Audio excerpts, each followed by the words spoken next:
बात कर रहे थे अभी प्रत्येक लगन के लिए जो अप्रैल का महीना आ रहा है ये किस प्रकार से बीतने वाला है, कौन कौन से चेंजेज आपको इस मंथ के दौरान देखने को मिल सकते हैं और आप अपनी लाइफ को कैसे प्लान कर सकते हो इस मंथ के लिए।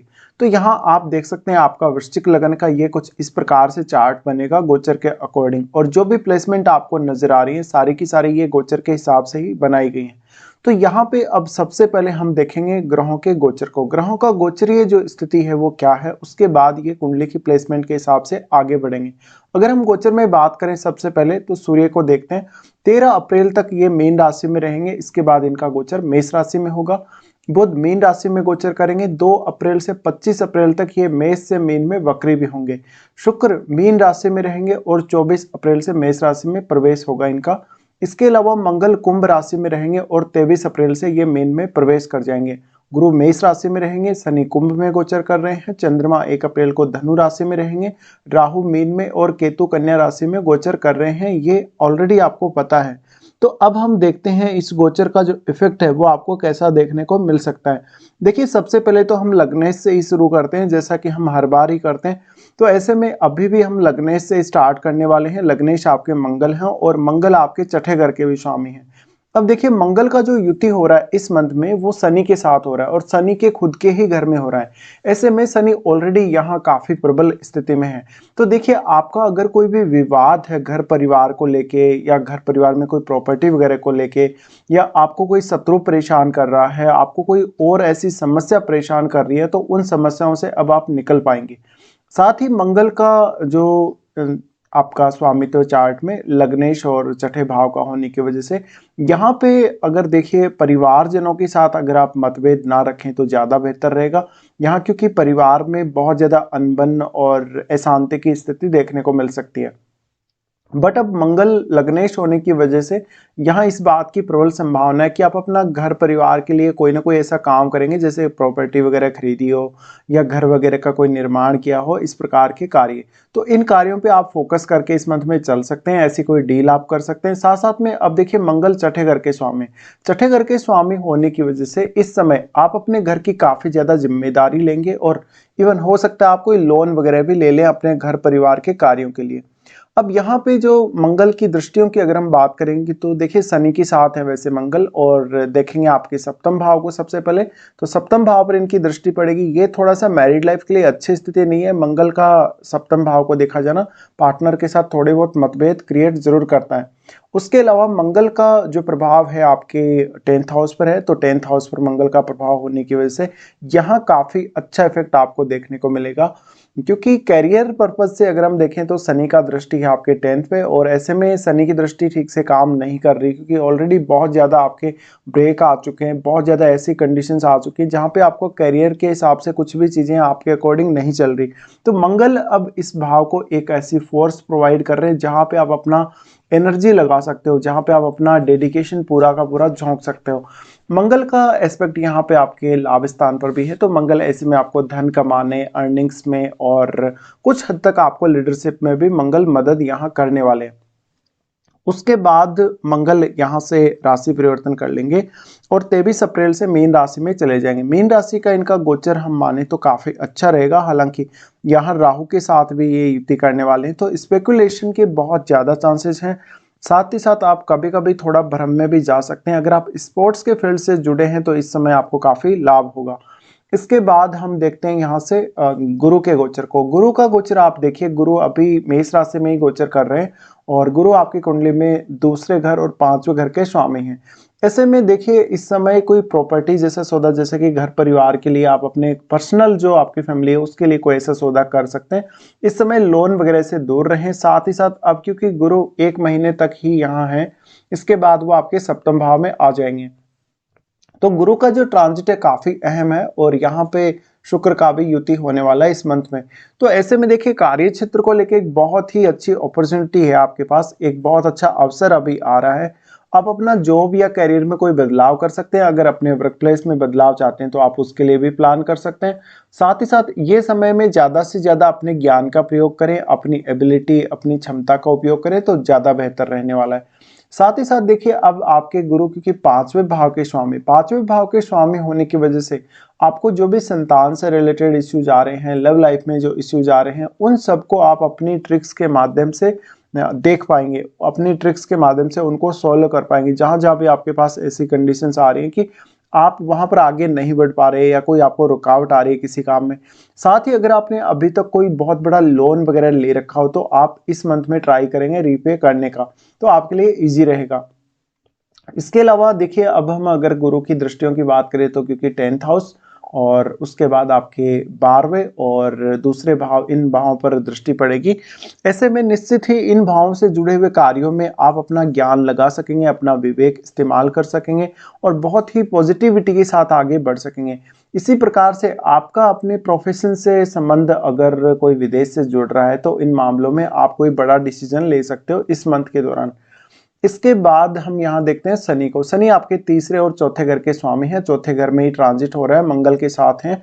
तो देखिए इस भाव में काफी ज्यादा समय से हम ऐसा देख रहे थे कि अब शनि जब से कुंभ राशि में आए तो कोई हलचल नहीं हो रही, कुछ अच्छा नहीं हो रहा या चीजें आपके अकॉर्डिंग जैसे आप चाहते हो वैसे आगे नहीं बढ़ रही।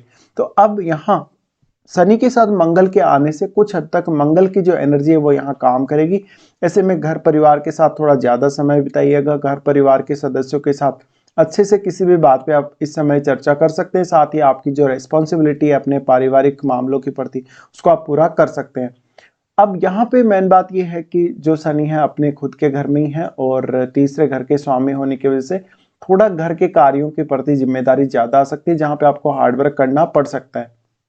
अब शनि का अगर हम एस्पेक्ट देखेंगे तो शनि देख रहे हैं आपके छठे भाव को। छठे भाव पर जब इस प्रकार से शनि एस्पेक्ट करते हैं तो ऐसे में निश्चित ही आप अपने शत्रुओं को पराजित करने में कामयाब रहेंगे। साथ ही कोई भी आपका कुछ बुरा नहीं कर पाएगा। इसके अलावा आप कोई अगर प्लान कर रहे हैं अपने कैरियर के लिए या अपने वर्क प्लेस पे कोई स्पेशल प्लान आप करने को सोच रहे हैं तो ऐसे में आप प्लानिंग कर सकते हैं अच्छे से कि आप बहुत अच्छे से काम कर पाएं और कंडीशंस जो हैं आपके वर्क प्लेस की वो आपके अकॉर्डिंग हो तो ज़्यादा बेहतर है। इसके अलावा शनि मेनली आपके 10th हाउस को, क्योंकि दोनों ही ग्रह युति कर रहे हैं तो मंगल और शनि दोनों ही आपके 10th हाउस को सबसे ज्यादा प्रभावित कर रहे हैं। ऐसे में निश्चित है कि आप अपने करियर पे ज्यादा फोकस्ड इस मंथ में रहें तो बेहतर है। इसके बाद देखिए हम बात करेंगे शुक्र के बारे में। शुक्र आपके 7वें और के 12वें भाव के स्वामी बनते हैं।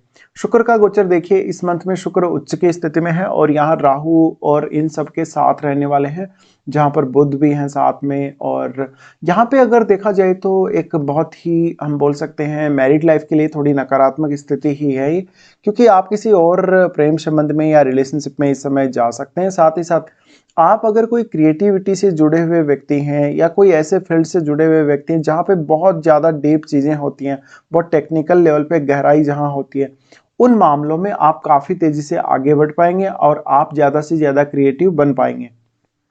इसके साथ ही शुक्र का यहाँ आना दिखाता है कि आपकी कोई ना कोई फ्रेंडशिप होगी किसी से। अगर पुरुष का चार्ट हो तो विशेष रूप से स्त्री से आपकी दोस्ती होगी और आपका जो मैरिड लाइफ है इसी वजह से मैरिड लाइफ पर नेगेटिव इम्पैक्ट पड़ सकता है। फिर देखिए 12वें भाव से संबंध है, शुक्र का संबंध 12वें भाव से, इस वजह से यहाँ शुक्र आपको हो सकता है किसी अन्य रिलेशनशिप में लेकर जा सकते हैं। इसके अलावा देखा जाए तो यहाँ पर जो शुक्र का एस्पेक्ट है वो आपके लाभ स्थान पे है। ऐसे में आपको स्पेकुलेशन के थ्रू इनकम हो सकती है, आपको शेयर बाजार के थ्रू काफी फायदा इस मंथ में हो सकता है। इसके बाद हम अगर देखेंगे तो शुक्र यहाँ से अपना फिर राशि परिवर्तन करेंगे और शुक्र आ जाएंगे मेष राशि में। तो शुक्र का जो राशि परिवर्तन है ये 24 अप्रैल से होगा और 24 अप्रैल के बाद से गुरु और शुक्र का युति हो जाएगा आपके छठे भाव में। अब देखिए यहाँ पे काफी खास चीजें हैं। छठे भाव में जब शुक्र आ जाएंगे तो गुरु अभी कुछ समय के लिए ही यहाँ बचेंगे। ऐसे में देखिए पार्टनर के साथ आपको कोई लेन देन करना है, कोई हिसाब वगैरह करना है या आपने किसी को कोई सर्विस दी है उनके लिए आपको कोई हिसाब करना है तो आप वो कर सकते हैं। इस समय आप एक प्रॉपर डिसीजन मेकिंग कर पाएंगे, साथ ही साथ आप अपने वर्क प्लेस को इस समय एंजॉय कर पाएंगे अच्छे से। तो नो डाउट यहाँ पे बहुत सारी कंडीशंस, बहुत सारी स्थितियाँ जो आपके फेवर में होने वाली है। तो यहाँ पे देखिए जो इनका ट्रांजिट है शुक्र का और वो काफ़ी बड़ा इम्पैक्ट आपके लिए डालेगा। यहाँ पे हो सकता है पार्टनर के साथ थोड़ी अनबन आपको जरूर नजर आ सकती है। इसके बाद हम देखते हैं यहाँ बुध को। बुध आपके 8वें और 11वें भाव के स्वामी हैं। बुध नीच की स्थिति में आपके पंचम भाव में गोचर करेंगे इस मंथ में। तो इनका ये गोचर कुछ खास आपके लिए वैसे नहीं रहेगा लाभ के हिसाब से अगर देखें तो, लेकिन राहु और इन सब के साथ इनकी युति है, तो निश्चित ही उतना खराब भी रिजल्ट यहाँ नहीं देने वाले हैं बुध आप लोगों को। यहाँ पे अब आपको मेनली देखना है कि आप अपने टैलेंट के माध्यम से क्या क्या कर सकते हैं। आप कोई कोडिंग वगैरह या कोई टेक्निकल ऐसा काम कर सकते हैं, तो उससे आप ज़्यादा से ज़्यादा बेहतर अपने आप को इम्प्रूव कर सकते हैं। फिर यहाँ बुध का एस्पेक्ट है अपने खुद के भाव पे, तो बुध हमेशा यहाँ पर आपको एक अच्छी समझ और प्रोटेक्शन देने का कोशिश करेगा। तो बुध का ट्रांजिट भी ऑलमोस्ट हम मान सकते हैं ओके ओके कंडीशन है, वैसे देखा जाए तो नीच की स्थिति में है। इसके बाद हम यहाँ से आगे बढ़ते हैं, चंद्रमा को देखते हैं। चंद्रमा जो कि आपके 9th हाउस के स्वामी है। चंद्रमा का गोचर इस मंथ के स्टार्टिंग में धनु राशि में होगा, जहां चंद्रमा धनु राशि में आपके दूसरे भाव में रहेंगे। दूसरे भाव में इनका गोचर अचानक से आपको कहीं ना कहीं से पैसा या कोई धन का लाभ करवा सकता है, कोई प्रॉपर्टी का लाभ करवा सकता है। इस समय आपको अपने ससुराल पक्ष से विशेष फायदा मिल सकता है। साथ ही साथ आपको वाणी का प्रभाव काफी अच्छा देखने को मिलेगा। आप अपनी वाणी के द्वारा दूसरे लोगों को बहुत जल्दी प्रभावित कर पाएंगे, तो ये एक बहुत अच्छी स्थिति हमें देखने को मिलती है। इसके अलावा उसके बाद चंद्रमा यहाँ से राशि परिवर्तन कर लेंगे और राशि परिवर्तन करके आपके 3rd हाउस में स्थित हो जाएंगे। 3rd हाउस में स्थित होने के बाद आपका कोई भी कम्युनिकेशन से रिलेटेड काम है वो बनेगा। भाई बहनों के साथ अगर संबंध खराब चल रहे हैं तो संबंध अच्छे होंगे। साथ ही आपकी लाइफ में थोड़ा टूर और ट्रेवल का चांस है और काफी सडन आप ट्रेवल करने वाले हो, तो यहाँ पे चंद्रमा का बहुत मेजर इम्पैक्ट है। उसके बाद चंद्रमा आ रहे हैं आपके 4th हाउस में। 4th हाउस में आ रहे हैं तो यहाँ थोड़ा सा आपको कंफ्यूजन क्रिएट होगा, डिसीजन मेकिंग में दिक्कत आएगा। यहाँ पर काफ़ी ज़्यादा फ्रस्ट्रेशन आप फील कर सकेंगे। साथ ही लेकिन पारिवारिक मामलों में कोई बड़ी जिम्मेदारी आपके ऊपर आ सकती है। इसके बाद हम बात करेंगे सूर्य के बारे में। सूर्य आपके 10th लॉर्ड हैं और सूर्य का गोचर बहुत ही ज्यादा अहम होने वाला है इस मंथ में। तो देखिए सूर्य यहाँ आपके 5वें भाव में ट्रांजिट कर रहे हैं और 5वें भाव में मीन राशि में ये हैं। तो ऐसे में अपने काम में जितनी अपनी क्षमताओं का इस्तेमाल करेंगे ज़्यादा अच्छा रहेगा। डिसीजन मेकिंग प्रॉपर करेंगे उतना ही ज़्यादा अच्छा रहेगा। साथ ही साथ आपको कोई निर्णय लेना, अपने करियर के लिए कोई स्पेशल प्लान करना, तो इस समय आप कर सकते हो। उसके बाद सूर्य देखिए यहाँ से, क्योंकि लाभ स्थान को देख रहे हैं, लाभ स्थान को देखने की वजह से ये आपको काफी फायदा करवा सकते हैं धन से संबंधित। इसके अलावा सूर्य फिर जा रहे हैं आपके 6th हाउस में। 6th हाउस में सूर्य का जाना ये दिखाता है कि वास्तव में आप ज्यादा अच्छे से प्रिपेयर होंगे अपने जॉब या अपने काम के लिए, और आपने हो सकता है कि पूरी तैयारी ना की हो या आपने कोई ऐसी भूल कर दी हो जो वास्तव में आप सुधारना चाहते हैं। तो सूर्य का 6ठे भाव में आने के बाद ही वो चीज संभव है या आपका वो काम संभव हो पाएगा। तो यहाँ पे एक बहुत ही मेजर इम्पैक्ट सूर्य का भी है। साथ ही साथ यहाँ पर देखिए आध्यात्मिक प्रवृत्ति आप में ज्यादा डेवलप होगी जब सूर्य गुरु के साथ स्थित होंगे युति करके यहाँ पे मेष राशि में। तो सूर्य का जो प्रभाव है ऑलमोस्ट दोनों ही भाव में काफी अच्छा देखने को हमें मिलेगा। इसके बाद देखिए लगभग हम सभी ग्रहों के बारे में चर्चा कर ली है, तो अब हम देख लेते हैं कौन कौन से अच्छे और खराब दिन आप लोगों के लिए इस मंथ में आने वाले हैं। सबसे पहले अगर हम अच्छे दिनों की बात करेंगे तो 1, 2, फिर 11, 12, फिर 15 से 19 तक और 28 और 29, ये दिन आपके लिए बहुत ज़्यादा बेहतर रहने वाला है। अगर आपका कोई भी ऐसा काम है जो नहीं बन रहा है, आपके बार बार प्रयास करने के बावजूद भी आप असफल हो रहे हैं, तो आप अपने काम को इन दिनों में प्लान करके पूरा निपटा सकते हो। इसके बाद देखेंगे कौन कौन से खराब दिन है जो आपको थोड़ा परेशान भी कर सकते हैं इस मंथ में। तो देखिए सबसे पहले तो चंद्रमा का गोचर जब एरीज में होगा 9 और 10 को, तो ये स्थिति अच्छी नहीं है। यहाँ पर आर्थिक रूप से आपको काफी नुकसान हो सकता है। किसी को पैसे वगैरह का लेन देन करते हो तो पैसा लौट कर वापस नहीं आएगा।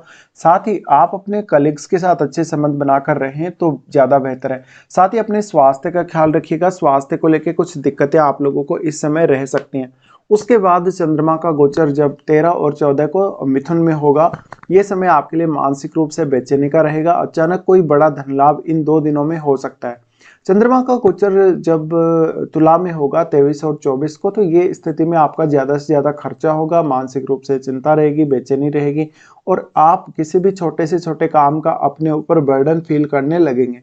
तो ये स्थितियां हैं कुल मिलाकर, और लगभग अब हमने यहाँ पे डिस्कशन पूरा कर लिया। फिलहाल वीडियो देखने के लिए आप लोगों को धन्यवाद।